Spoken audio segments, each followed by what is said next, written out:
কুষ্টিয়ায় British বিরোধী আন্দোলনের অন্যতম পুরোধা বিপ্লবী বাঘা যতীনের ভাস্কর্য ভাঙার মামলায় যুবলীগ নেতাসহ ৩ জনকে গ্রেফতার করেছে পুলিশ। গ্রেফতারকৃতরা হলেন যুবলীগ নেতা আনিসুর রহমান আনিস, সবুজ হোসেন ও হৃদয় আহমেদ।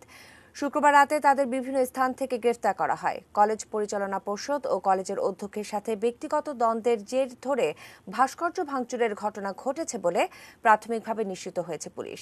বৃহস্পতিবার গভীর রাতে কয়া মহাবিদ্যালয় চত্বরে বাঘা যতীনের ভাস্কর্য ভাঙচুর করে কয়েকজন দুর্বৃত্ত। পুলিশ শুক্রবার ঘটনার মূল পরিকল্পনাকারী কয়া ইউনিয়ন যুবলীগের সভাপতি আনিসুর রহমান আনিসকে গ্রেফতার করে।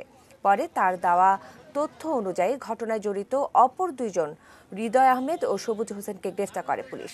আর এই ঘটনায় বাচ্চু নামে আরও একজন জড়িত আছে বলে নিশ্চিত হয়েছে পুলিশ। তাকে গ্রেফতারের চেষ্টা চলছে বলে জানিয়েছেন কুষ্টিয়ার police super S M Tanvir Arafat.